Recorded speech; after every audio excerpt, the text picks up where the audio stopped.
program features live coverage of an African safari and may include animal kills and carcasses. Viewer discretion is advised. It's a scorching day out here in South Africa. This is Safari Live. Ready.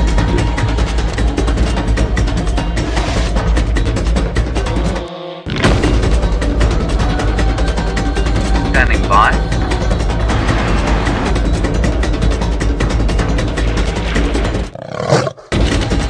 5, 4, 3, 2, 1. You are live, you are live.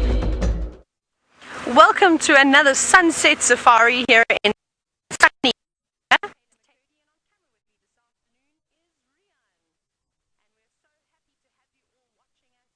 I have to say a special hello, of course, to all the lovely children who are joining us from across the world, from Fairview and Glenwood Elementary, as well as everybody at Main Street School. We're so happy here. I hope that you are ready for an incredible safari. And remember, you can ask any questions you like about the various animals. I'm sure you're wondering what we're going to be looking for this afternoon. Well, Rian and I are on our way towards Cheetah Plains to go and look for a pride of lions known as the Styx. But before we get there, there are a couple of watering holes and mud wallows along the way that I'd like to check. And we've actually arrived at our first ones. But it's getting exceptionally hot now. Let's have a look at these ones in here. So the only problem, let's have a look here. The only problem is because we've had so much heat and so much sun at the moment, the puddles are all drying up. And have a look in there.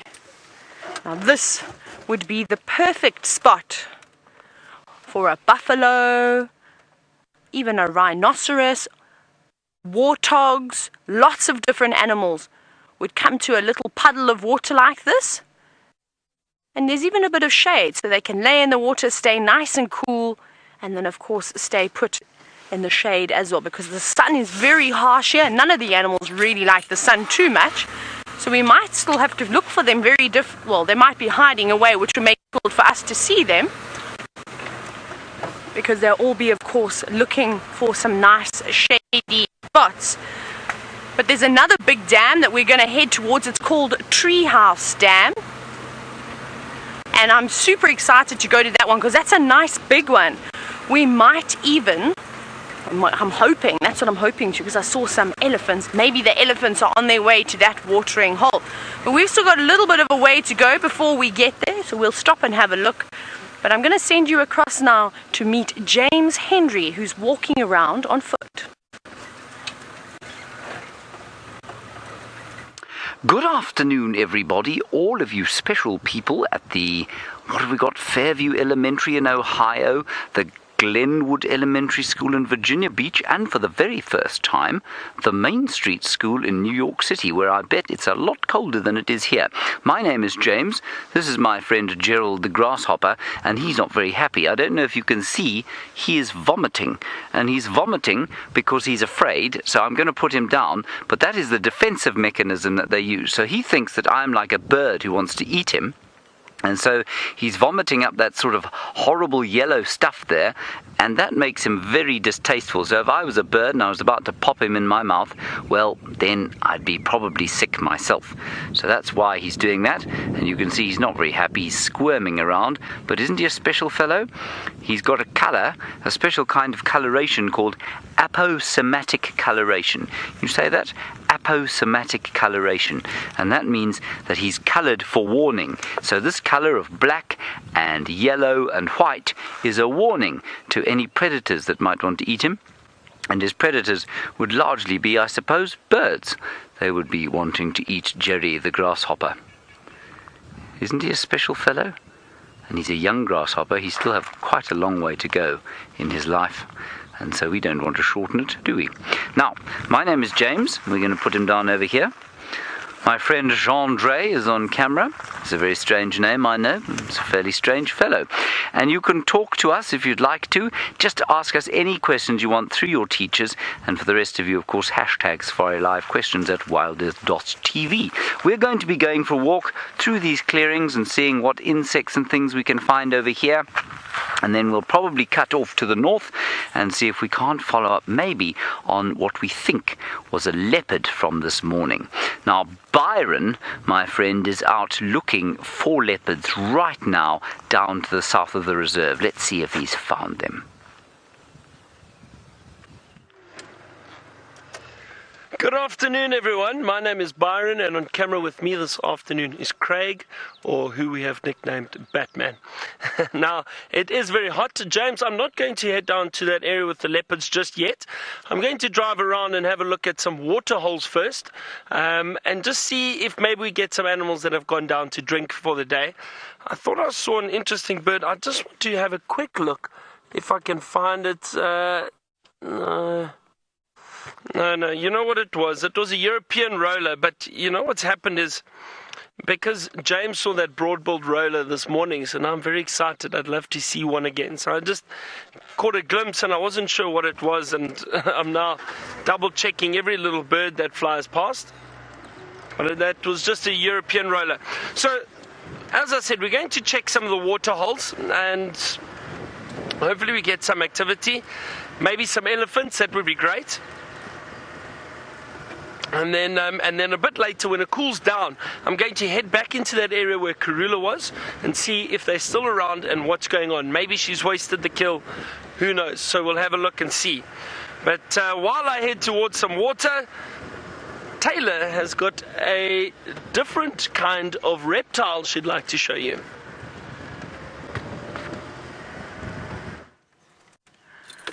The tortoise just went inside its burrow, disappeared, and now it's hiding behind all the long grass. Can you believe that a tortoise can actually move that quickly? But it was a beautiful tortoise. It wasn't very big, but I think he was trying to escape the heat of the day. And also the tortoises, they don't like to stay out in the open for too long, because there are lots of big eagles around here that will try and snatch them up and crack through their shell. Even something like a hyena or a young male leopard, or even just a young leopard, which hopefully Byron is going to hopefully be able to find them again a little bit later and show you those spotted cats. But I suspect we will maybe see a couple more tortoises along the way today, because it is so nice and hot.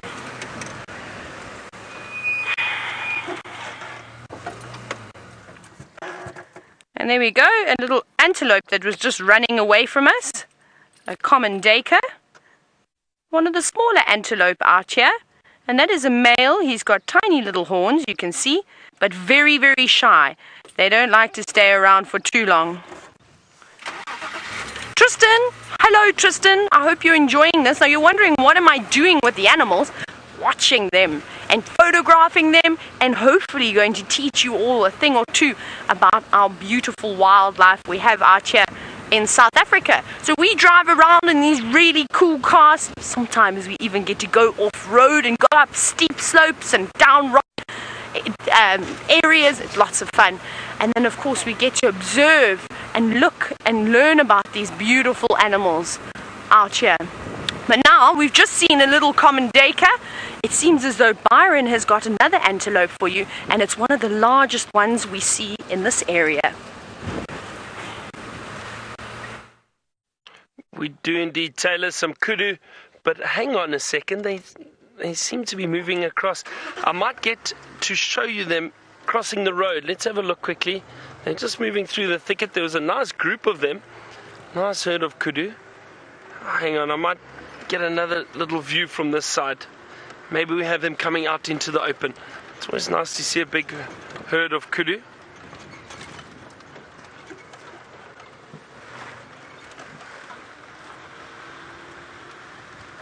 Zachary, good afternoon, Zachary. Now, we find a lot of different animals out here in the wild, and some of them are antelope.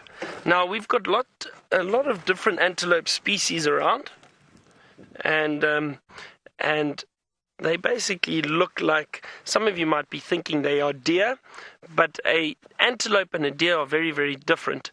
Now, these are all antelope, but this species is known as the Kudu. It's one of our largest antelope around, and they are very, very beautiful. Quite big, and they're nice and relaxed with us around them at the moment, which is great.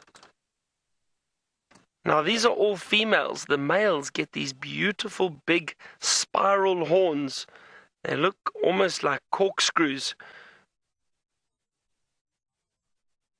I'll try to show you a photograph of one soon.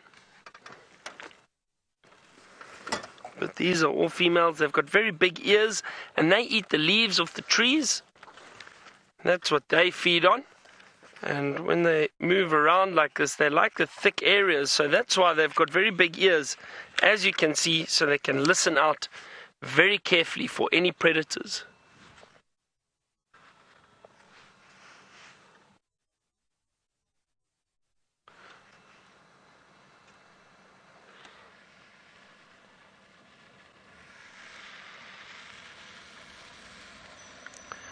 Israel, today it's about 95 degrees Fahrenheit. That's how hot it is here today.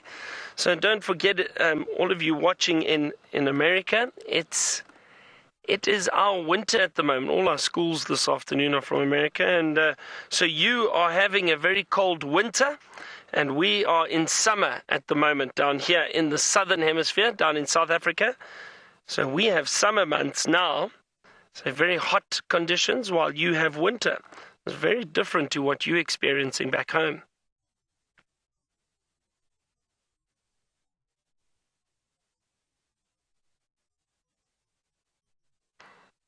There's a very beautiful kudu, and you can see those white stripes on the body too. Big ears, quite easy to identify.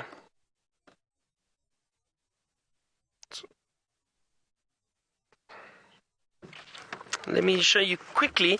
This is the male kudu that I wanted to show you. You see those big spiral horns that I spoke about. Look how huge they are. Now males have the horns to fight one another so that they can try and be successful to hopefully keep some females in the area. Look at that. Very, very nice. Huh? Wonderful. Now, my friend James has got a different reptile again, a little lizard that he'd like to show you.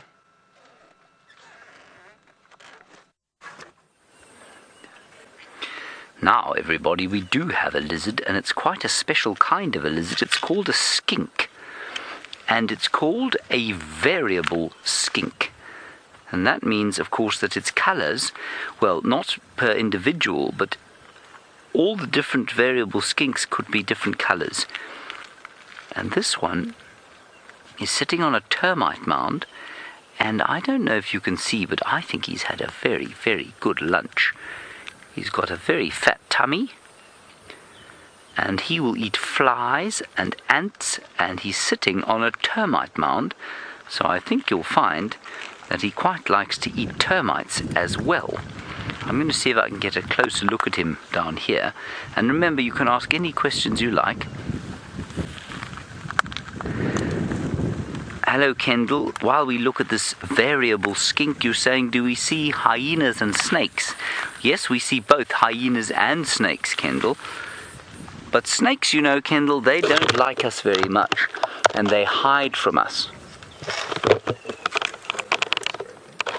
And because they hide from us, we don't see them very often. But there are lots and lots of different kinds of snakes that we get here. Mambas and pythons and puff adders. And a puff adder is very similar to an American rattlesnake. That's the most similar sort of snake we have here. And hyenas we do see. And we haven't seen any for quite a long time. And you know, they like to live in a termite mound like this, but just a much bigger one. That's where they put their little babies. Isn't he a wonderful lizard? He's got such a big fat belly. It could also, I suppose, be a female who's carrying eggs that she hasn't quite laid yet. That's possible. Then, on this bush here that I'm standing next to and hiding behind, I've just attached myself to a tree. There are some caterpillars. Now, a caterpillar, as I'm sure many of you know, turns into a moth or into a butterfly. And this particular caterpillar here turns into something called an African migrant. An African migrant, and that's a green butterfly, very pale green. Have you all ever had a lime milkshake before? You know that green colour? Well, it's a bit like a pale green lime milkshake. That makes me feel quite thirsty for a lime milkshake right now. And I'm going to turn this around a little bit. And what you can see, especially on this one, you see there, it looks like it's got a smiley face. That's its back. And can you see how brilliantly camouflaged it is? So if I was a bird coming along looking for something nice to eat here, I might easily overlook these caterpillars. I might think, oh, there are no caterpillars here at all. I better go and look somewhere else, because these ones are so very cleverly coloured. And it took me a while to see them here. The only reason I did see them was because we can see that the leaves have been eaten away. See that? Now, Caleb, you're wondering why do we live in a safari? Is that what you're asking? Caleb, we live in a safari or in a game reserve because we like to live in the bush. And I suppose, I don't know which school you're from, Caleb, but if I think of New York City's main street school, I imagine that you've got nothing but concrete around you. Of course, you've got Central Park there, but we're the kind of, you see people walking in Central Park or in parks in Virginia Beach or in Ohio. You know people walk around in parks there. Do you know why they walk around in parks? They walk around in parks because what they like is the bush. They like the wilderness, and they like the feeling of the wilderness. And, well, Gendre and I and Byron and Taylor, we're just the kind of people that like to be in the bush all the time. So if we lived in New York City, we'd live in Central Park. Or if we lived in Ohio, perhaps we'd be living in a park there. Possibly not as tramps on a bench, but we'd spend as much time as possible. Gendre would definitely be a tramp. But the rest of us would probably just spend a lot of time in the parks. And it's because of that feeling that we get from being in the wide open spaces and breathing fresh air and seeing wild animals and spending time touching grasses and examining them and finding different special creatures. That's why we live on safari, Caleb. Good question, that, because I imagine for somebody who doesn't live on safari, it must be a very strange thing to see these people walking around where there are no buildings, there's nothing, there's no McDonald's, there's no Burger King, there's no milkshake to be had like the one I was describing there. Now what we're going to do is turn around and head down here slowly. We've heard that there are some baboons not too far away. Now, if we can find some baboons, they are the primates, a bit like us. They're sort of big, grey, furry monkeys. And we're going to see if we can't find some big, grey, furry monkeys for you. And while we do that, we're going to head across to Byron, who is about 4 miles that way.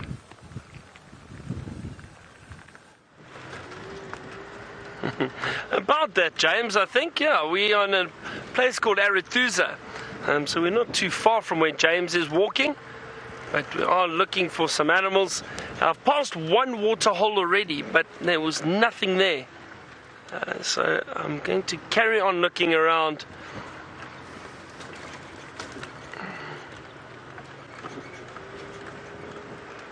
Now, Shamna, you want to know if we ever get afraid around any of the animals? No, I wouldn't say so.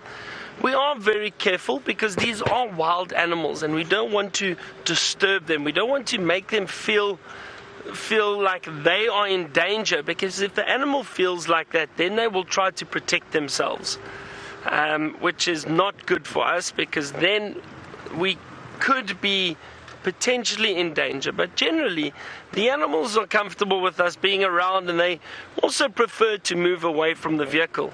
But I wouldn't say we get scared. We are very careful, but we love and we respect the animals out here, which is the most important thing, and therefore we are allowed to see them. The animals allow us to see them and view them, and then we leave them alone so we don't disturb them too much.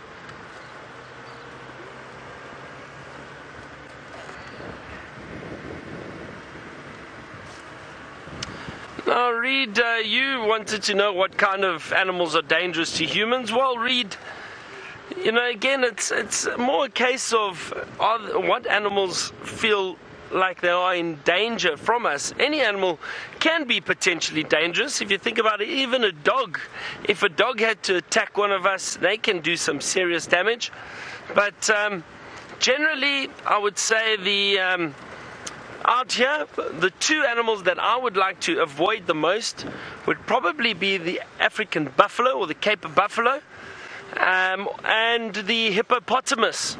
Those two, for me, I think, are two that I find unpredictable, and that can be potentially dangerous. If they're unpredictable, you don't know what they're going to do, so you've got to be very, very careful.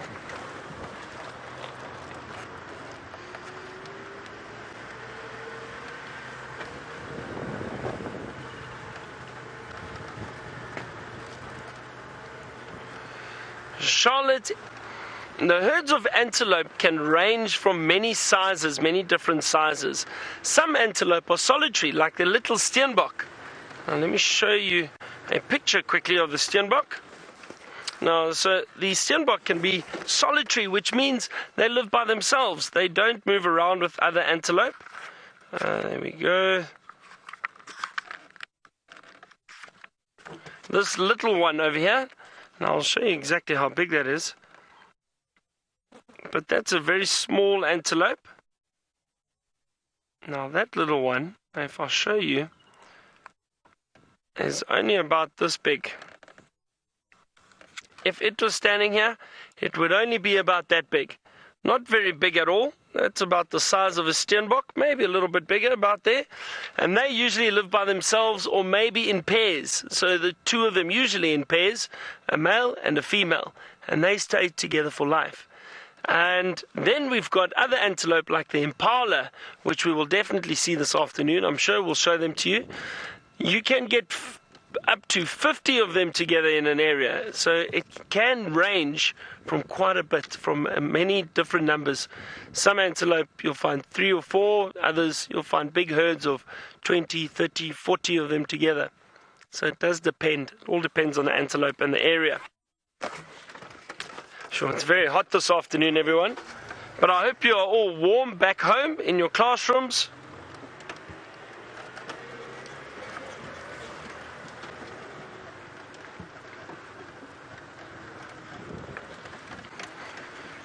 Jordan, you asked how many animals do we find each day.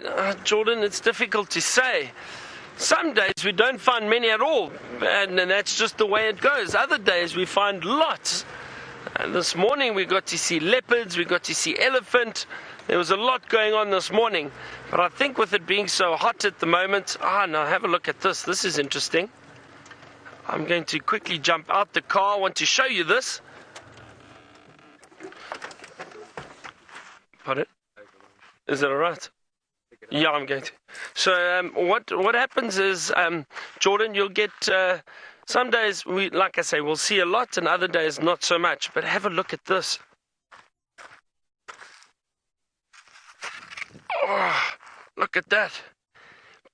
Big skull of a waterbuck. This is another type of antelope we get around here. This is from a waterbuck. Wow, this is quite heavy.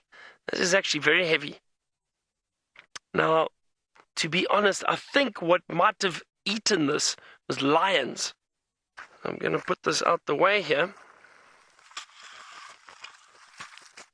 So I think lions might have caught that waterbuck and eaten it.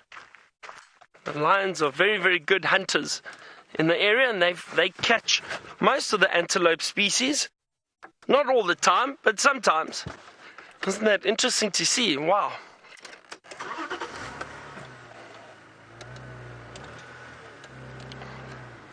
Well, what sometimes happens is the lions, if they finish eating a carcass, you have scavengers, like the hyenas. Now, the hyenas will come through and they will try and steal some of the food if the lions have moved off. If there's anything left, they'll steal it, and maybe that skull was dragged there by a hyena. I'm not sure, but that's what I think might have happened.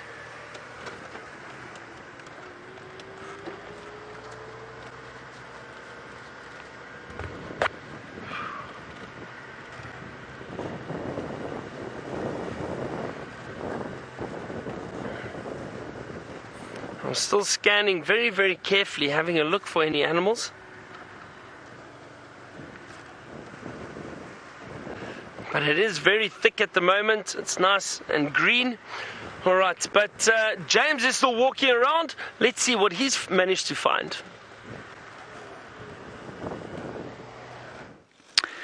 It's not only thick and green, everybody, it's also quite spiky. Now, there are lots of things out here that like to eat everything else out here. And that's because everything has to eat out here. And that means, in the same way that when you sometimes lock your door at night to defend yourselves, all the plants out here have to be able to defend themselves in some way. And this acacia tree, or thorn tree, defends itself with very vicious thorns.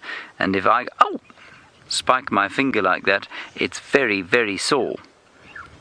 And so imagine if I was an animal coming along here and I wanted to eat this delicious green leaf, I would go, oh, it would hurt my lips, wouldn't it?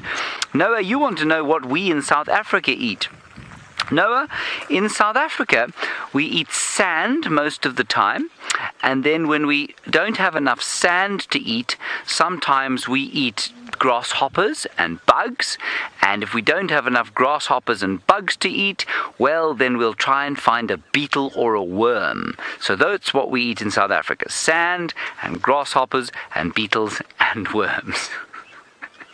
Noah, we eat exactly what you eat. We eat meat and vegetables at night time, and we eat cereal in the mornings, and we eat egg and bacon sometimes on good mornings, and we like pancakes, and we have milkshakes, and we have ice cream, and we have hamburgers sometimes, and we eat chicken, and we eat, what else do we eat, John? Right? Chocolates and ice creams, and all the things that you like to eat we get here in South Africa. And we have pies. We had pies for lunch today. And of course, where we live out here, we can't go to the store and buy anything like that. But there's a town not too far from here. And so once a week, a chap called Harold comes in here and he brings us a whole lot of food, which we put in the fridges. And then Amanda, who's our chef, she cooks it up for us. And we eat really well. We don't have to eat sand and grasshoppers and bugs, because that's disgusting. Right, come along here. That's a very good question, Noah. Now this is a good question from Harush, who wants to know about birds of prey that we might have here in the safari area. We do, you know, we've got lots and lots of birds of prey. And in fact, there's one that lives on a tree just over here. I'm just going to see if I can't see it, because sometimes in the afternoon it sits on the tree. It's called a Wahlberg's eagle, and it often sits on that tree there, but it doesn't seem to be there now. But if we look down here, in that tree there is a Burchell's starling, but it's now moved. I can hear, oh, there we go. Chandra, there's a francolin there. That's not a bird of prey, but it's a ground bird called a Natal spurfowl. That was quite nice. Now, Aubrey, you're wondering about how animals get water to drink. Well, what they do is they basically walk in exactly the same place that we're walking. Well, just before I continue with that story, Aubrey, you remember those caterpillars I showed you? Look down here. They've eaten every single leaf off this tree, and here they are, the fat, greedy gutses. And eventually, what they're going to do is make a cocoon and then become a butterfly. There we are. Isn't that cool? Isn't he beautiful? Shall I eat him, Chandra? I'm not going to eat him. Apparently you can eat green caterpillars, but I'm not going to eat this one, because that will make all of you go, ew! Alright, let's put him back. There we go. And you want to be as sensitive like that with the animals because, of course, we have to have respect for the wilderness. So although I know that in the city, if you see an insect like that, like a caterpillar, you'd probably squish it, or if you saw a spider coming down out of your roof, you'd probably slap it and run squealing. Out here, we try not to do that. We are very respectful of all the creatures out here because they're all very important to everything else. Now, Aubrey, if you were looking for water, you'd be walking down here. And then you would find water. I'm just going to see if I can see it. And the reason I'm walking slowly like this is that I'm hoping that there are some baboons down there. There's some water underneath a tree over there. And Aubrey, there are lots and lots of little bits of water like that. You can't really see the water, but there is water under that tree there. And there are lots of pans or ponds that carry water. Just above the tree, you can see a little animal, and that animal is what Taylor is going to show you right now.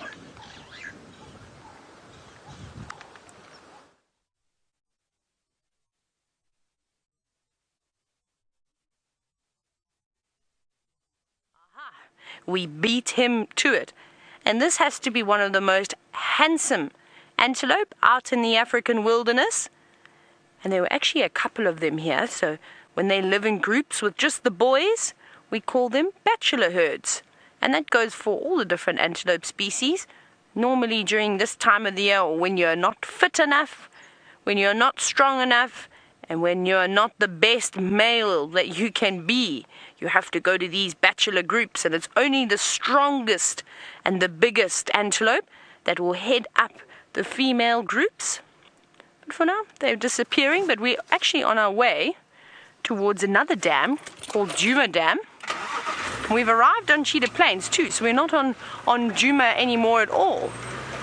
We're going to go around though, because I've heard rumors that there's some lions. Now, Oliver, you were wondering how do antelope behavior. Now, I just want to quickly double check my GPS very quickly. You're wondering how does antelope behavior differ, of course, from deer behavior? I think it's quite similar. I don't think that there's too much difference. They all like to eat grass. Different species will eat grasses. Different species will eat leaves. So I suppose it depends. But they all do pretty much the same thing. All very alert, and I'm sure that the deer have got sort of semi-big ears that they'll use to listen out for different animals, for their predators. I don't think there's too much a difference at all. I think the only real problem out here is that I think there are a lot more predators than what you would in the USA. And so the antelope are probably a little bit more on edge out here. So they're a bit more nervous, constantly looking over their shoulder, because there are lots of different animals that will eat them. Lions, which we're hopefully going to see now, and hopefully some leopards, which you might see a little bit later with Byron. But we're going to head towards the dam, and hopefully we're going to find the Styx Pride lions. But Byron has got the coolest insect in Africa. I have indeed, Taylor. It's a very, very cool insect, and I'm going to show you shortly. I just want to show you some birds too. Very big birds that might be connected to that carcass we found earlier with that waterbuck. Have a look up in the tree. There's some vultures. Can you see that? Look at that. Those vultures, why I say they might be connected to the carcass is possibly that, I mean, that did look fairly fresh. So maybe there was a carcass here yesterday and these vultures fed on the remains of that waterbuck. We know the vultures feed on any carcass that they can find out in the bush. I've had a look around. I don't see anything in this area, or nothing that we can see. But I'm sure that's why those vultures were around.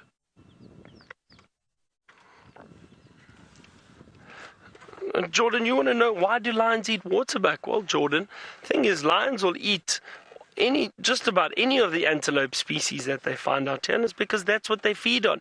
They are carnivores. They have to eat meat. Not like the antelope, who are herbivores. They only eat vegetation, so leaves of trees or grasses, that's all they eat. The lions, they have to eat meat. So whatever antelope is around, that will depend what they're able to hunt. Now I want to show you that very interesting insect. Let me see if I can go find it for you quickly. Hold on.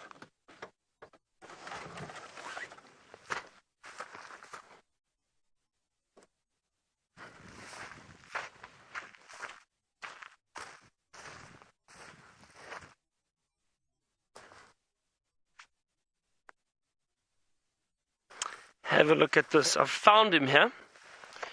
I don't want to disturb him too much. Look at that.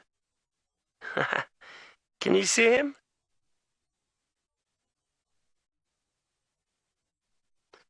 Beautiful. Now this is a little dung beetle.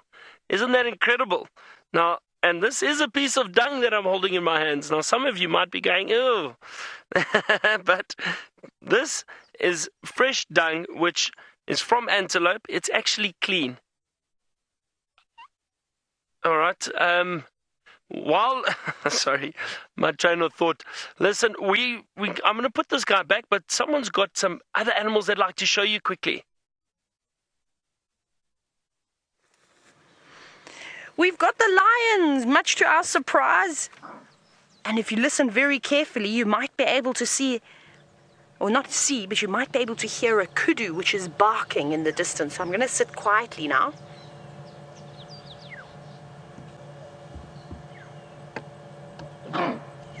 Did you hear that? Did you hear that big oof? It sounds like a dog, but it's not a dog. It's that big antelope that you saw with Byron. Now this lion has got two little cubs. They're only about 2 months old. I'm going to go forward. We're going to follow her here. We're going to see what she's going to get up to. Oh, there goes the kudu.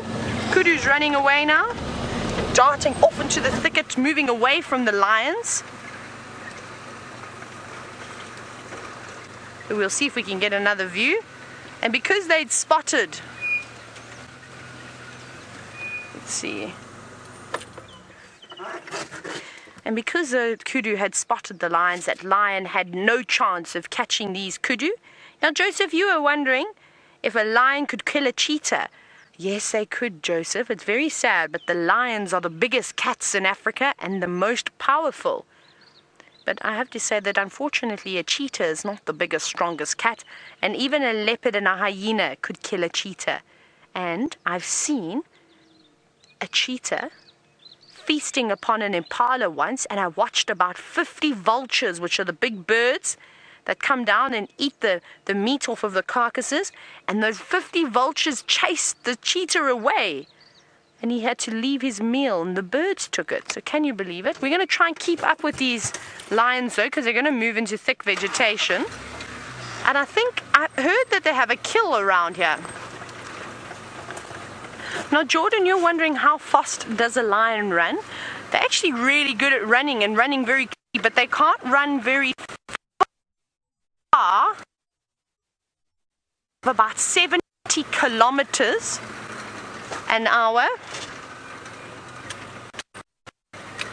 Quite quick, but like I said, they can only keep it going for a couple of 100 meters. Here they are. Ah, good girl. She's going to sit in the shade for us.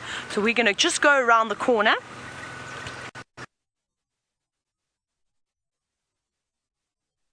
This the animals have got right of way out here in the bush.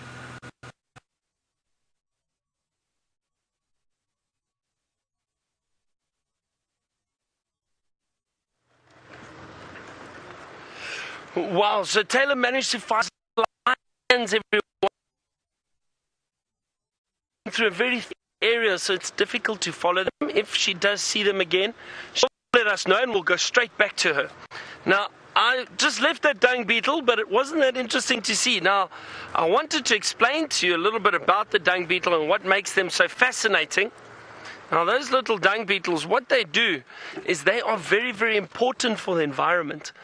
So all the antelope dung and the elephant dung and that is dropped in the field, in the bush, those dung beetles actually eat it. And the reason why they eat it is because that's what they need to then reproduce, so they can lay eggs and they can raise the larva will eventually basically hatch in those dung balls that they roll, and they'll feed on the dung, and then those dung beetles will come out and carry on with their life. So it is incredible to see them. They are very, very important. They get rid of the dung. If we didn't have dung beetles, probably this whole area would be covered in dung. So they are very important. So I'm glad we got to see them, and you saw how big they are. Beautiful black beetles, very, very nice. So it was good to see them. And we'll see what else we can find though.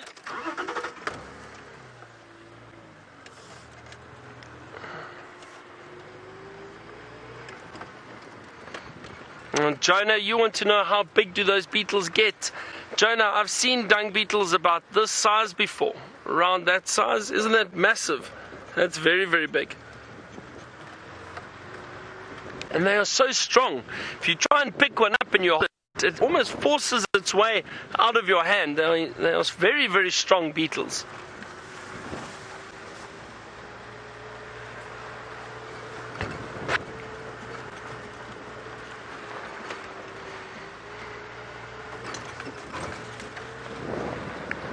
Okay, I'm going to carry on driving through this area, see what we can find. Taylor's still trying to find the lions, but James is still walking around.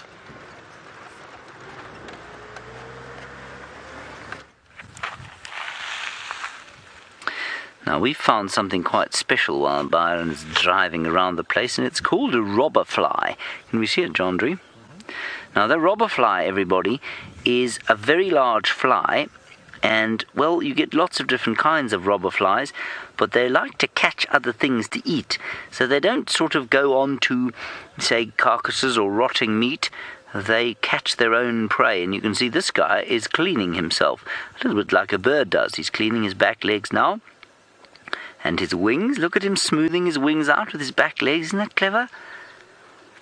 And now he's thinking about going for a fly. And when we found him, he was having a fight with another robber fly, and that other robber fly has gone off somewhere else. I don't know where it's gone, but isn't that special?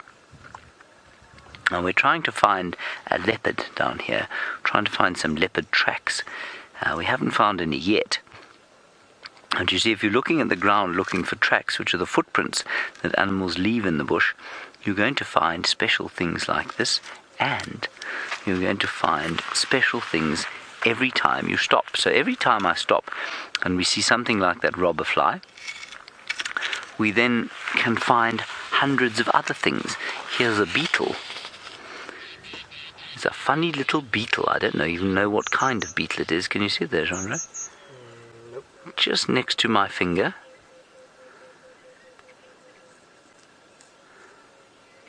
There we go. Oh, I nearly had him. There he is. He's in the sun now. And Kajuri, while I sit here trying to find different things around here, Kajuri, you're wondering where the animals stay in the winter time. Kajuri, they don't stay anywhere other than the place that they are right now. They stay out here in the cold, but remember, it doesn't get anything like as cold as it does where you are. It only drops to about, shall we say about 45 degrees Fahrenheit is as cold as it gets here, and that's not very cold at all. And so the animals get thick fur, and I don't know if any of you have dogs at home, or perhaps you've got horses, or you know horses, and you know that those animals get very thick coats when the winter time comes along. They lose hair during the summer, and in winter they get lots more hair. And the same thing happens here, just much less than it does where you live. Remember, all animals have had to live outside forever and ever. Before people came along, there were no houses at all. So your American buffalo and your grizzly bears and your elk and your wolves and all those other wonderful creatures that you have living there in North America, they've lived outside forever and ever, and they just adapt. The word that you need to learn is adapt. They adapt to living in the environment or in the conditions that they have to. This is a very special smelling plant, and one of the main reasons, remember we were asked about why we like to live on safari. One of the main reasons is the delicious things that we smell. And this is called wild wild aniseed. Ocimum camum. Now, aniseed, everybody, is like licorice. Have you ever had licorice? I'm sure you must have had licorice. It smells so delicious, and you can use it on food if you like that flavour. It smells nice. For me, I don't like the taste of licorice, but you can put that on your food if you like the taste, and, well, then you'll have licorice-tasting food. Right, let's carry on. Now, our friend Herbert is in here somewhere. Now, I haven't introduced you to Herbert, but he is a tracker, and he's trying to follow the footprints of the leopard that we have, and with any luck, we might be lucky and we'll find where that leopard went. We must be very quiet as we walk along here, because there could be a leopard anywhere, and we have to always be looking around, always being careful that there isn't perhaps a buffalo lying underneath the shadows of the bushes there. Perhaps there's an elephant walking down through the shade on this dry riverbed. Perhaps there's a lion behind one of these bushes. We know there's no lion here because we've checked. But there could easily be a buffalo or an elephant or something like that.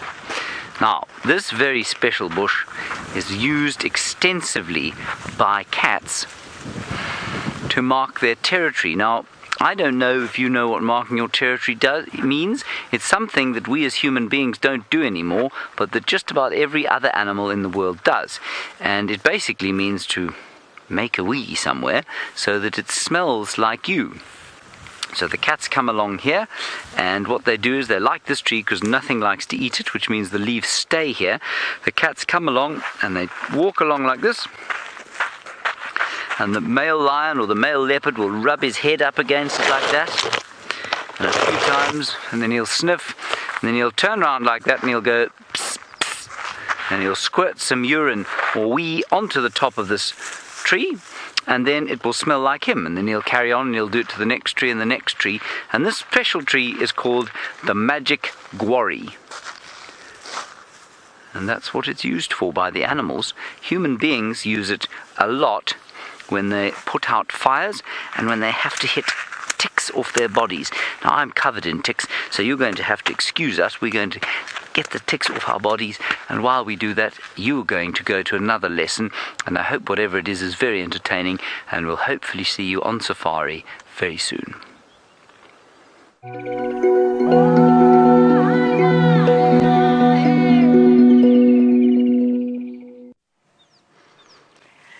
So here we go.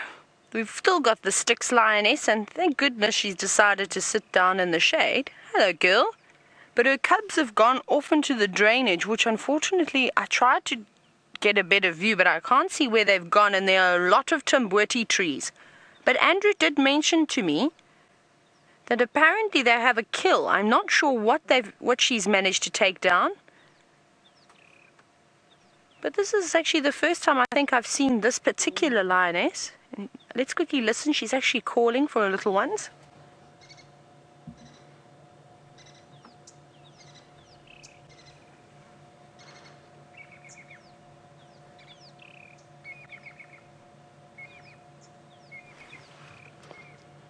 Now, of course, she's not calling, but she's looking around, trying to figure out where her little ones have gone. And I hope that she doesn't go and look for them, because if she does go into that drainage system, I think that is going to be the end of these lions. It's so thick down there. Oh, no, girl, don't go too fast. But she's got a canine missing, which is incredible. It's not the first time I've seen big cats with missing teeth. It's actually quite a common thing, and I think that they get knocked out quite easily when they are taking down prey. My favorite, of course, is the Charleston male down in the southern Sabi Sands, who's got one of his canines knocked out. We're going to try and turn around. Now, there are lots of gremlins here. We're going to see if we can get another view of this lioness, but however, I'm not certain. We're going to go back across to Byron now and just see what his plans are for the rest of the afternoon. Now, I'm almost at Arathusa Big Dam, Taylor. I'm going to have a look around here. And I've just seen, we've spotted this Bushbuck ewe. Haven't seen too many bushbuck lately, so it's always nice to see them.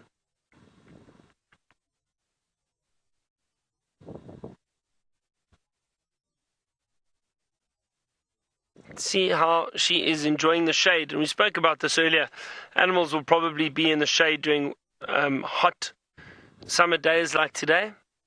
It's in the mid to high 90s, so it is very, very hot.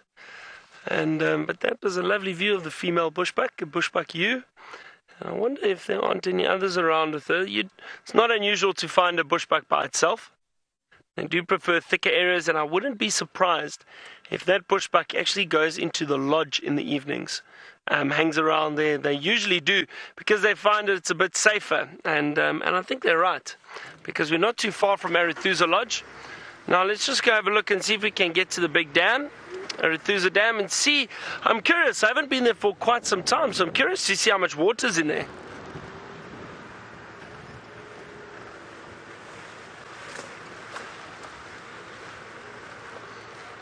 Oh, Aaron, you say because Craig is Batman, does that make me Robin? No, Aaron, it doesn't. No, I'm definitely not Robin. I am. I wonder who can I be? I want to be someone cool. I just need to find out where. Oh no, the girls are saying they think I would be the Joker. Oh, that's also not fair. I don't think I'm a villain, really.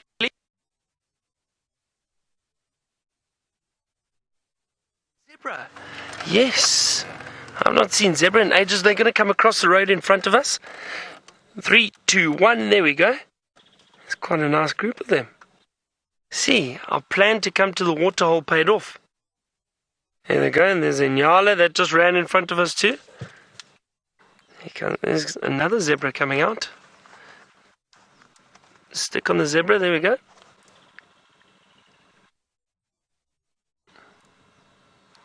That's great. I actually don't know when last I saw a zebra here. Another one's coming across the road, there we go.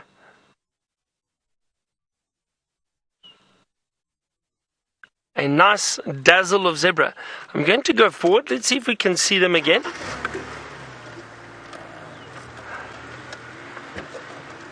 No, I'm probably the Incredible Hulk. You wouldn't like me when I'm angry.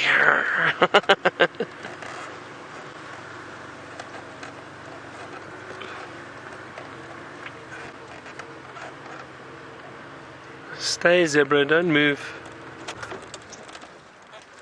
No, they seem to be a little bit skittish for some reason.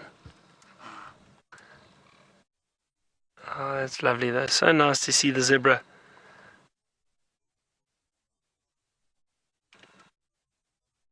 That female looks like she's got an awfully big belly. Now I wonder if she isn't pregnant. It looks like it to me. I think that female is pregnant. Look how huge that belly is.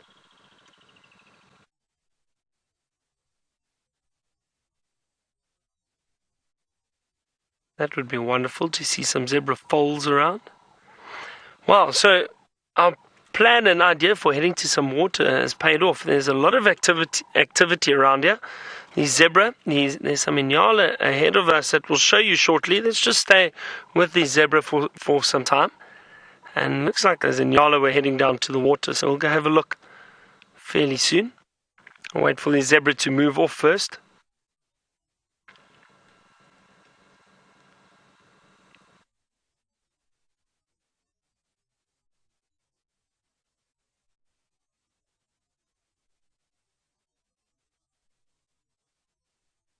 I'm curious, just thinking, Aaron, you all the way in New Zealand, what time is it there now? How far ahead are you of us? Where in New Zealand are you from?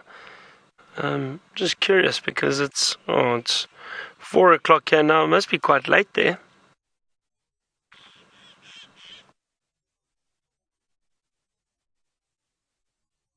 See how those tails constantly flick backwards and forwards, chase flies away.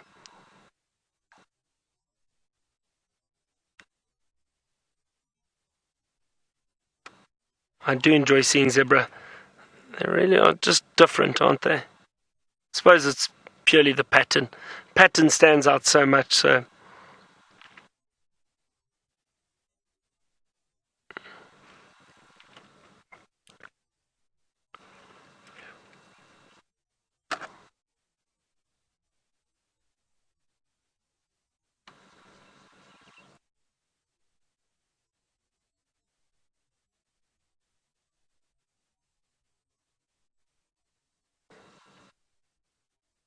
And with all this rain that we've had, there is a lot of grass around. Now, zebra are grazers. They only eat grass, so ideal conditions for them at the moment.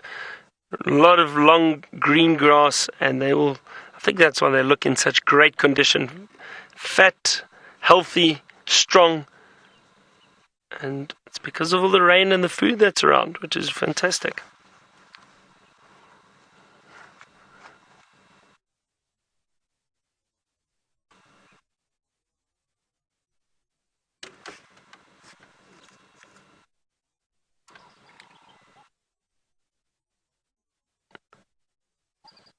Very nice to see them. Shall we go have a look at the dam and see what is around there? Maybe we've got some other animals drinking.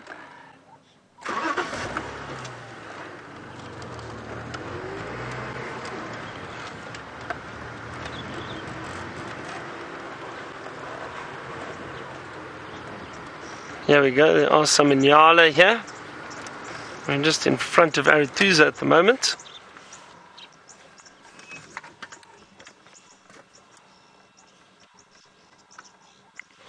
There you are, Lou. I think we may have lost Louise for a second there, but she's back now.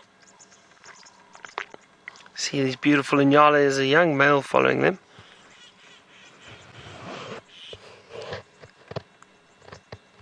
Wow, this is bone dry, this dam. I can't believe it.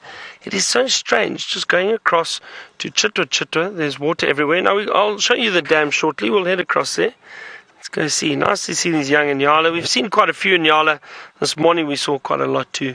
It's always nice to see them moving around.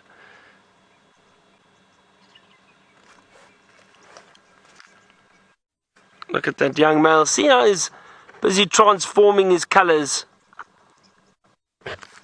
and basically turning towards that grey, that darkish grey coloration that the males get. And his horns will grow. His horns will grow quite a bit more. All right, let's see. I cannot believe how dry this is.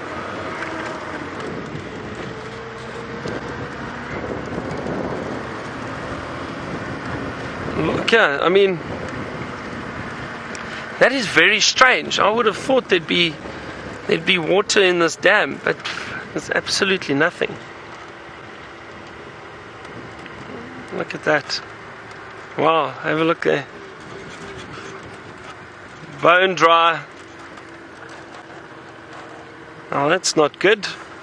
See, there's some skeletons in there. Let's just have a look at what those are. You know what I think that's from? Remember that buffalo died? There were 2 buffalo that died in here a few months ago when it was very, very dry, and that's the remains of those buffalo. But I still cannot believe that there's no water here. I mean, we have had a lot of rain, so it's interesting. Alright, so we're going to move out of this area then. Let's head back to my friend James. I wonder how he's coping in the heat.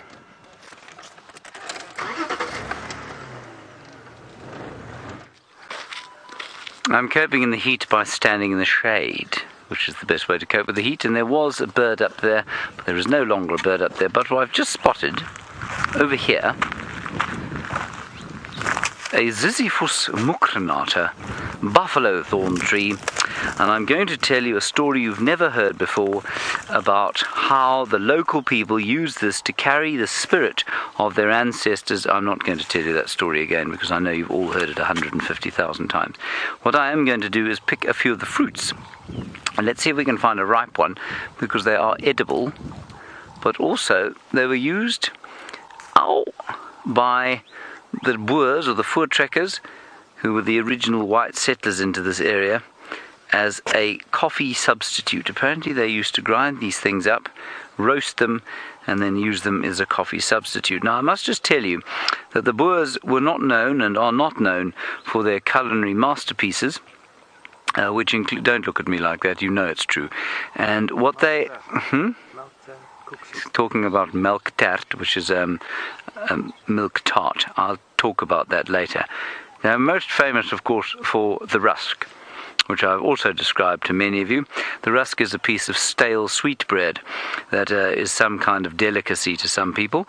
And then the other thing is biltong, I suppose, which we quite like. And biltong is, in South Africa, a delicacy, and in most parts of the United States, it's a survival ration given to those who are deeply desperate, otherwise known as beef jerky. Now, these are not quite ripe yet, and so they don't really have a taste at all. They taste like the leaves, which taste a bit like spinach. But you can open them up, and it's the seed inside that was roasted and then used as a coffee substitute. And given the reputation that I've described of the Boers to produce fairly, well, shall we say, innovative solutions to problems in the wilderness, that's where the expression 'n boer maak 'n plan,' which means a farmer makes a plan. It just doesn't sound quite the same in English. They use the seed there, they roast it up, put it in the coffee can, roast it over the open fire, and then I suppose they'd drink it and pretend they were all having a great time up here.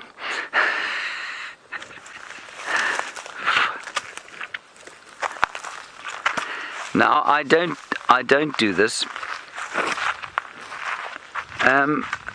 James, you're wondering about whether or not I pick up the wild herbs that we have here and whether I use them for any cooking.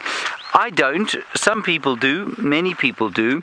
And Steph the other day made a very nice breakfast that consisted of a blackjack leaf.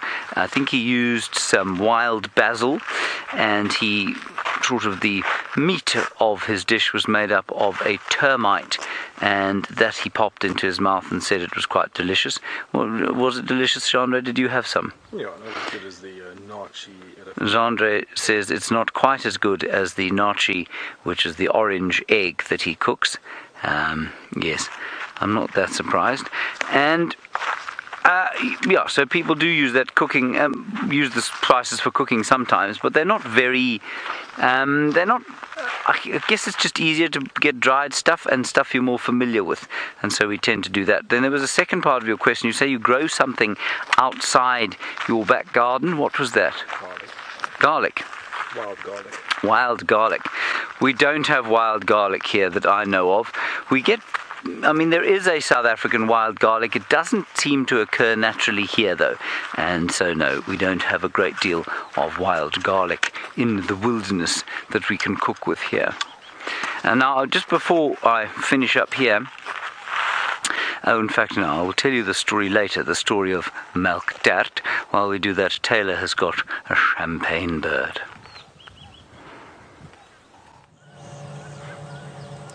We do have a champagne bird, and in the form, of course, of a black-bellied bustard. Now this male, look how slowly he's moving. He just did a call for us just a moment ago, and all of a sudden he's gone into slow-mo. He's moving very, very slowly, and he keeps looking around. Notice he keeps looking up, like he's spotted something. I'm trying to work out what he's seen. I can't see any big birds flying up above. Maybe he's seen an insect or something that he's going to go and eat, and maybe he's plotting his attack, and that's why he's going so slowly. But we'll just have to watch him and see what he goes to do. Maybe he's trying to hide away from us a little bit. Look at him watching and making sure every next step that he puts his foot in the right place. But isn't this amazing? Now remember, we are on a live safari at the moment, and we'd love to hear from you. Well, I'd definitely love to hear from you. I'm sure James and Byron would love to do the same thing. So please have a chat with us, send some questions through #SafariLive on Twitter, or questions@WildEarthTV if you'd like to email us. You see that? He keeps tilting his head up, and often when birds, especially this bird, is also vulnerable to big eagles and things like that, Just because of its size, it doesn't mean that a martial eagle wouldn't swoop down and try and take something like that. And they've got the most amazing camouflage, and I reckon that if they... Oh, listen.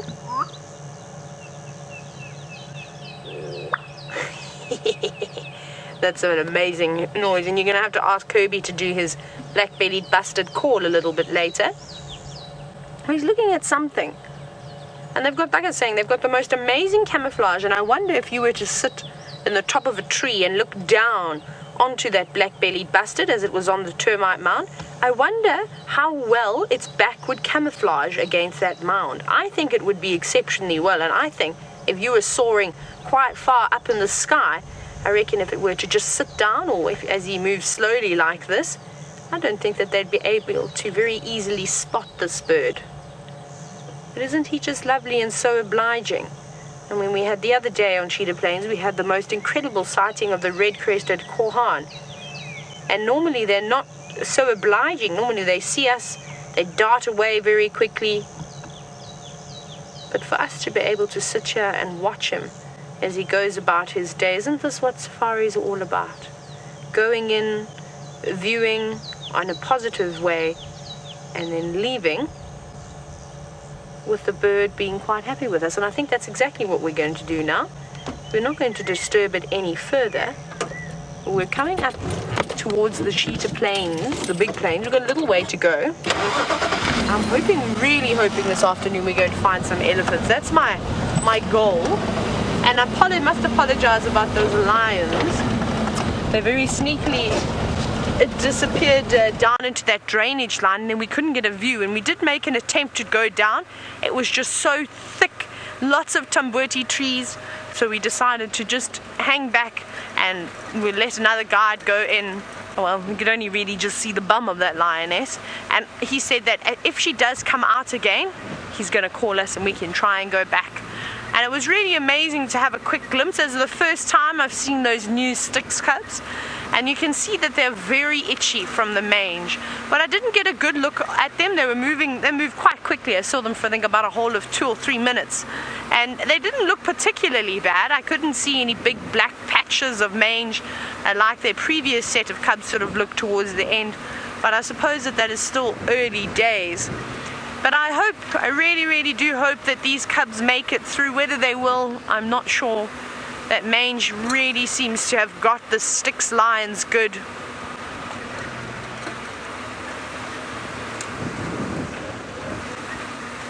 Now, Tom, you're wondering if there are people that live around here, and you're wondering how they would interact with the animals.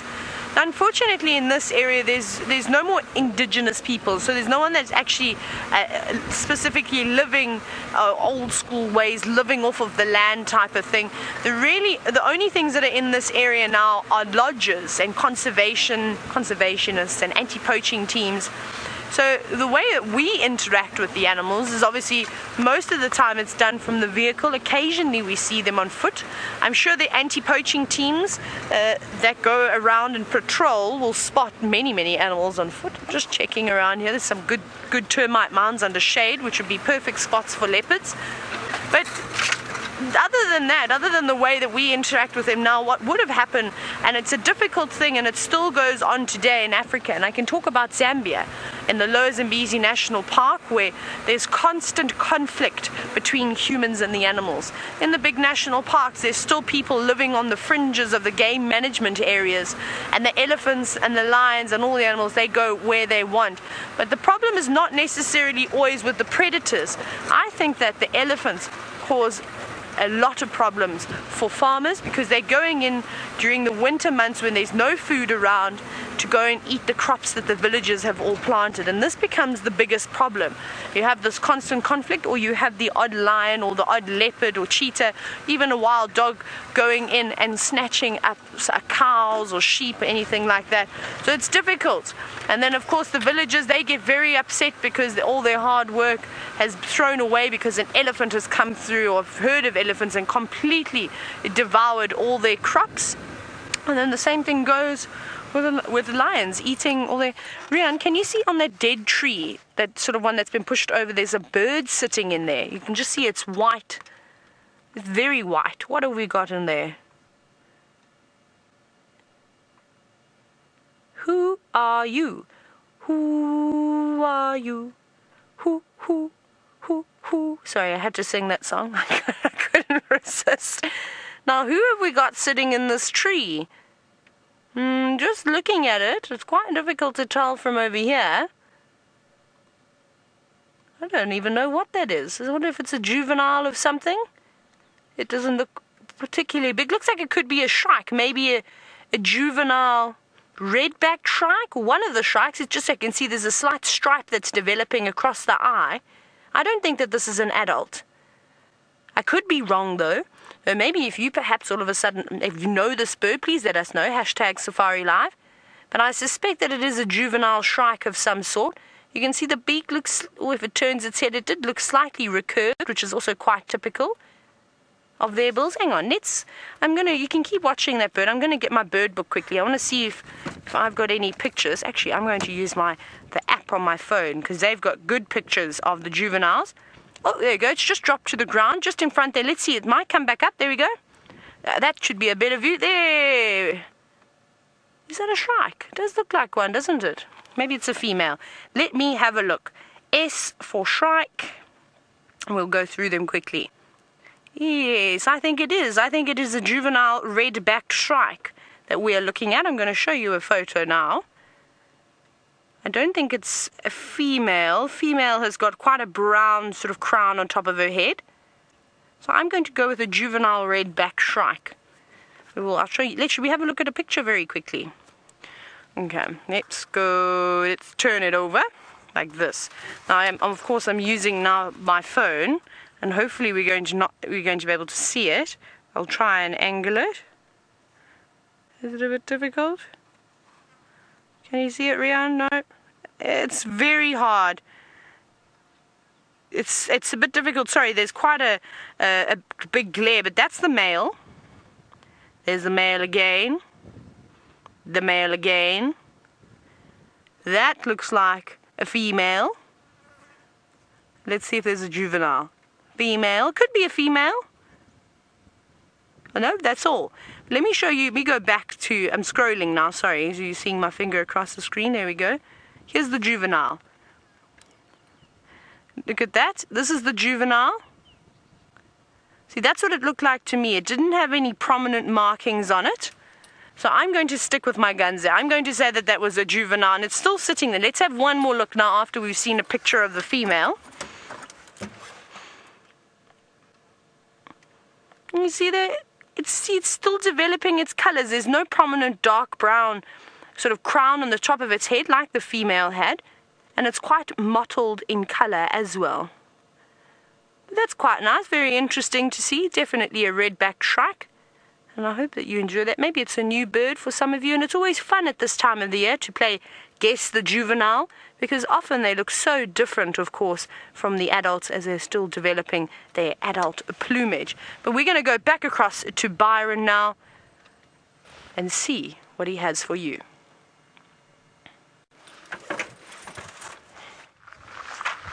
Oh guys, I'm still here on foot. I'm checking out what's going on here in the trees, and I've made a couple of funny jokes here today.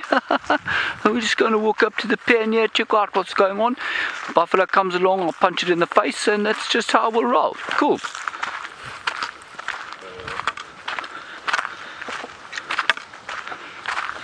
I think she linked to Byron, didn't she? Right, come over here everybody. We're at the pan. Hope you enjoyed my Byron impression. Here we have a pan of water in which there were 2 buffalo bulls yesterday. So we approached with extreme caution. Herbert came ahead to see what was here, and it would seem that there are no buffalo unless they are hiding under the water, which is very unusual. Now we are looking at a few terrapins and things in there, and while we look at them, allow me to talk about milk tart, or melktart, as they say in the delightful language of Pidgin Dutch. And what we have is a tart made of sugar and milk and cinnamon and dough. And if there is one addition to the world's culinary masterpieces, the milk tart is it. I find it quite delicious. Finally, Genre is agreeing with me. It's a very pleasant pudding, or something to have with your afternoon tea. Makes me hungry just thinking about it. Must be about tea time now. Come on then, let's go around the pan here and see what has been here. We haven't found any further tracks of the leopard. Herbie reckons he came down into that drainage system there and then wandered probably back again. We're not sure. We're very close to where Karula is at the moment. She wouldn't come down here to have something to drink because she's got pans near where she was. I assume Byron's going there, I'm not sure, eventually a little bit later. But she's just in there with her babies and her Impala, and we're not going to go and have a look there on foot. So come, let's have a look around here. We'll see what came to drink. Maybe Tingana, the male leopard that was around here, we think yesterday came to drink. I'm not sure. I can't find any obvious tracks here. Ooh, but I can find one of those spiders that hunts on the water surface. Come and look here, Jandri, there are two of them. Can you see them there? They're next to my stick. Now, you might ask yourself, how on earth does a spider sit on the surface of the water? Because water, of course, has a very, well, I think it is unique, actually.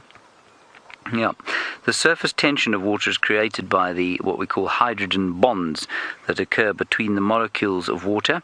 That's what gives it its surface tension. That's what allows it to form the waves that it does in the way that it does. Very few other liquids, in fact, I don't know that there are any other liquids in the world that are able to do what water does in that respect. And I don't think that if you put sort of, let's pretend this pan was pure ethanol, I'm not sure that these spiders would be able to walk across the water like that. Isn't that cool? They'll be catching all sorts of interesting little invertebrates and bits and pieces hunting on the surface of the water. Taylor has got something for us now. I'm afraid I didn't hear what it is, but I have absolutely no doubt in my mind that she is going to tell you now. It's the world's fastest tortoise. This is Turbo, and he is moving at one massive pace. Look at him go. I don't know why. I think he could be running away from us, actually, but he's far away now.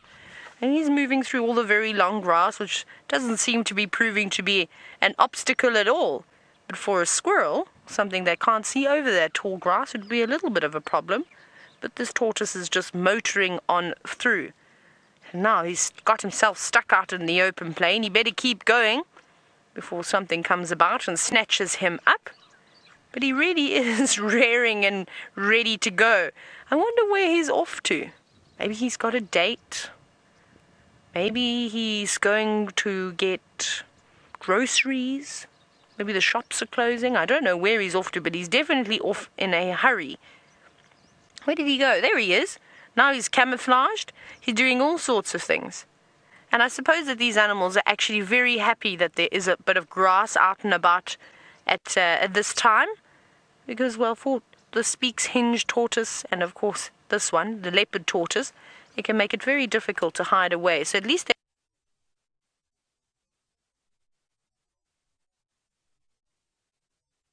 they've sort of got a bit of camouflage as they're sitting in the long grass and not exposed as what this area looked like when it was winter. But that's not all we've got for you. We've actually got something quite exciting in one of the tiny little pans, and I'm going to show you now.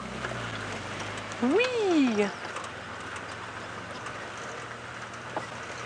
General Digger, and I'm gonna, here we go. You were wondering if we keep any pets in camp. We do. We've got one unofficial pet. He decided to come and live with us all on his own, and he goes by the name of Gregory. Gregory is actually a female Styx hinged tortoise, but somebody shouted out, I don't know, I think it was Craig or Eggsy. Someone shouted out, Gregory! When they saw this tortoise as it came out from outside of camp, it came into camp as we were having breakfast. And, well, Gregory was the first thing that popped into either Craig or Eggsy's head. And we didn't even know who it was. But it's a girl. And I saw, just to let everybody know in final control as well, because at breakfast we were actually discussing Gregory's movements and where she had gone, because we hadn't seen her in a couple of days. And I saw her. So just everybody can relax now. She's home safe again. She was actually on her way back in. She's been gone for a couple of days, but she is back. She lives under Eggsy's house. I think actually it was Eggsy that gave her the name. But now we are looking at these beautiful tadpoles, and there's swarms of them at the moment. I'm uncertain as to what species it would be. It could be one of the grass frogs out here. It could be anything. I don't think that they're foam nest frogs, because there are no foam nests around and nothing really for them to make their nests on. But it's amazing how they swarm like this. And it's almost like a feeding frenzy, I suppose. And you see a lot of different types of fish using this as a way to try and protect themselves. Because you can imagine that black sort of cloud moving through the water can be quite intimidating for a predator, seeing all these things swarming. And then, of course, they just move around and they eat everything that they can. And I'd love to go and catch one to see if it's starting to develop any frog bits just yet. Whether it's a frog or a toad, I couldn't tell you.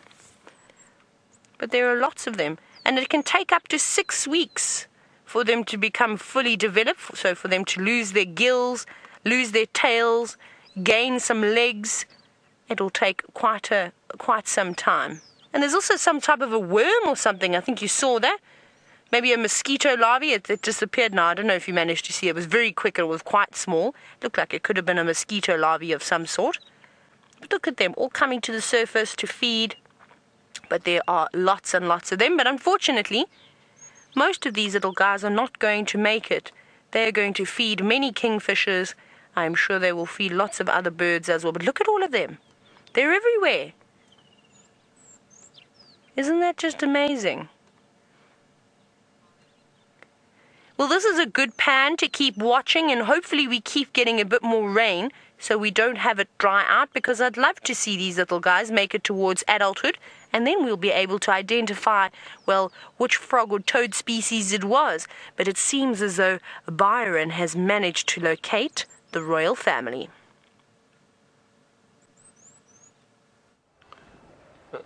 I have indeed, Taylor, but just Karula at the moment. I don't see any of the cubs just yet. Karula's back on the kill, and just as we thought, she has left that kill under that bush from this morning where she dragged it. Very clever, dragging it under there. It's masked the smell of the kill. It's well hidden. No birds of prey can see it. So chances of predators coming to steal it from her are highly unlikely, and she's busy feeding at the moment. I'm not sure where the cubs are. I'm sure they're around here somewhere. They must be in the shade. And I'm just hoping that if we sit here patiently, we might see them move around when it starts to cool down. It was very hot. And generally, in my experience, leopards with full bellies in the heat, they prefer to rest. So fortunately, we got here. Karula actually came out of the bush as we arrived. She had a little bathroom break. Just dropped some scat away from the kill actually, and then went back into the bush. But it's actually quite difficult to see her. She's very, very well hidden.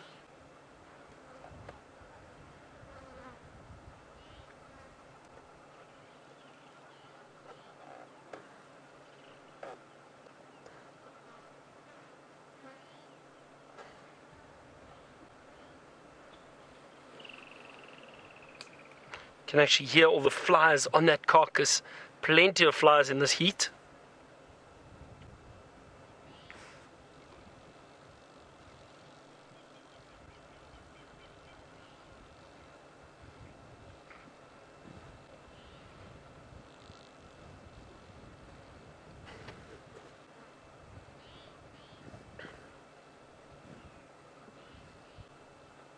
I hope you're all having a wonderful Friday so far. And what a nice way to lead us into the weekend with the leopard.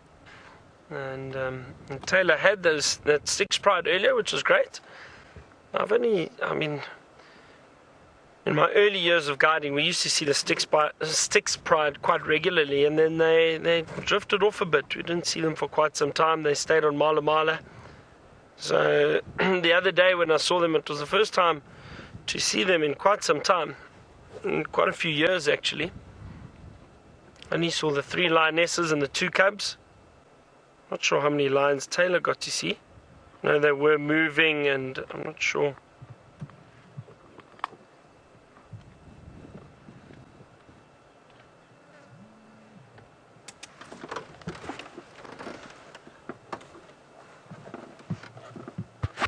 Now, Paul, you say you think Osano would have had a wonderful time chasing tadpoles around like those ones that Taylor saw. You know, I wonder, possibly. You know, these leopard cubs, they're young, they're curious, they'll do just about anything. So I'm sure. Sure, a lot of flies around that carcass at the moment. It is still very hot though, a very, very hot afternoon.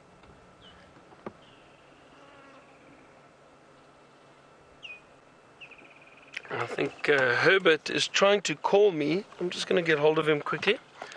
Go ahead, Herbert.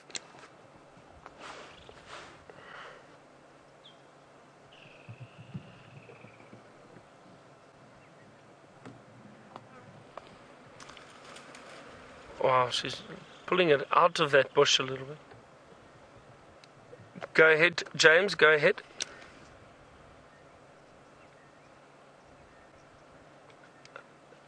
Negative. I've just relocated on Karula, same position. No sign of the youngsters just yet.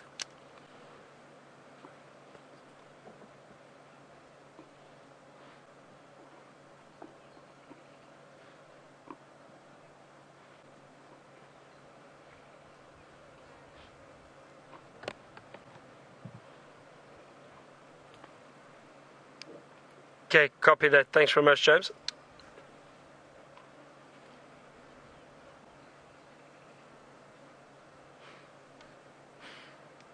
And negative, 1 station here, you can make your way in.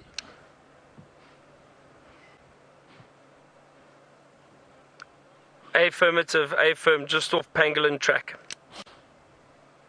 Sorry everyone, just calling a few other people in.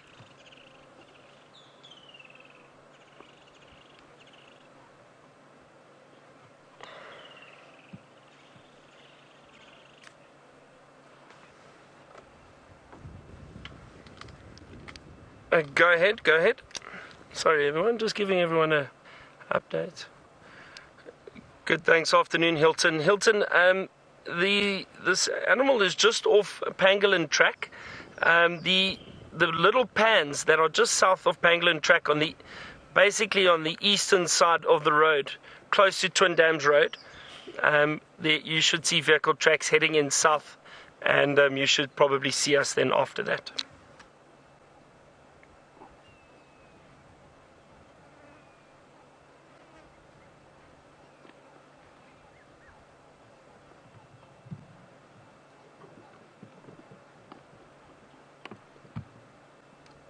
As far as I know, it's just myself here, 1 station moving in. I'm not sure, I haven't heard anyone else call in.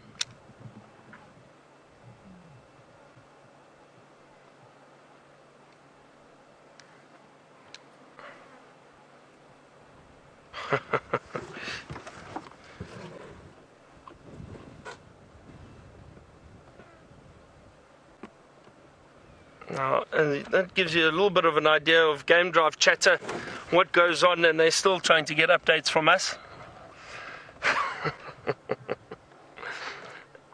An important tip of the day. I haven't given a tip of the day yet. Tip of the day, I'm going to give the guides a tip of the day, but and then I'll think of another tip of the day for everyone else. The guides, if you are guiding, listen to your radios if you're asking for an update. And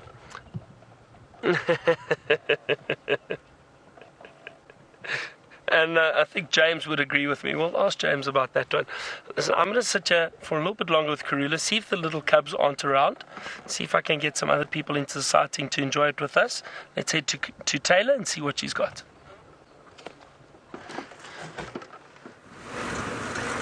We are currently driving on the boundary, and so basically to our right we've got the Kruger National Park, and then to the left we've got Cheetah Plains. So we just came to very quickly check this boundary, and I'm sure that you have all guessed that I'm on my way towards Buffalo Dam, which I said in the last couple of times we've been here, and David's been with me, we said that we were going to visit it every single time we come onto Cheetah Plains. So I'm going to keep my word, and we're eventually going to head around to Buffalo Dam. It's actually not too far away. I can see it, start seeing it in the distance. Now, question from James Henry. Hello, James Henry. James Henry, you would like to know this afternoon, did I check twin dams? James Henry, it's so wonderful to hear from you. It feels as though we haven't had a question from you in a very long time. James, did I check twin dams?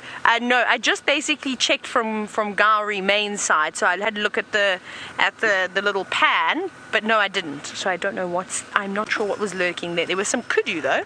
But yes, we're on our way towards Buffalo Dam. I think I'm going to go here. Yes, I've got to go this way.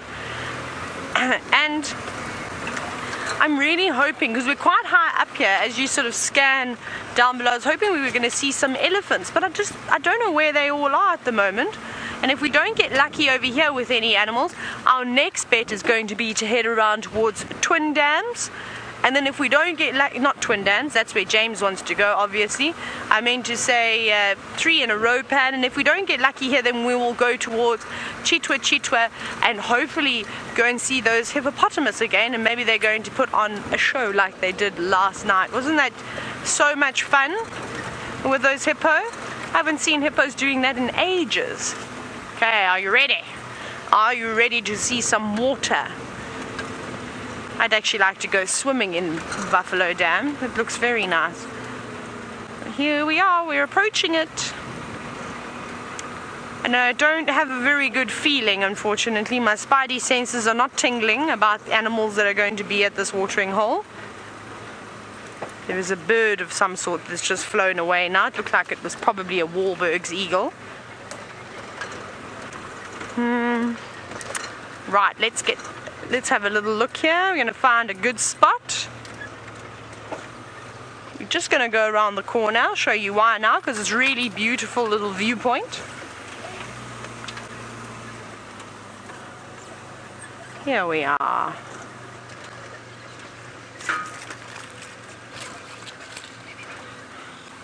Oh my goodness! Look at all the crowned lapwings. Mine, mine, mine, mine. They remind me of the seagulls from Finding Nemo, the crowned lapwings. They're always shouting, mine, mine, mine, mine, always telling us to go away and that we're not wanted here.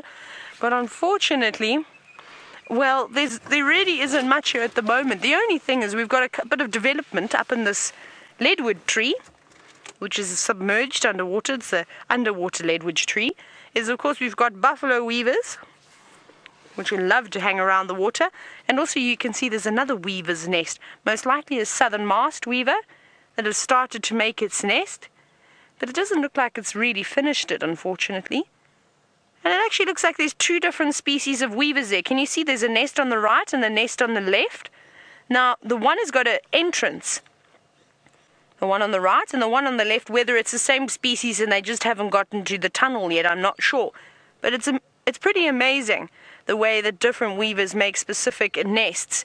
And I think it is indeed the southern masked weaver that does make a big tunnel like this. And then you get the other weavers, for instance, like the Cape weaver, which don't make any tunnels. They just make a little round ball of woven grass.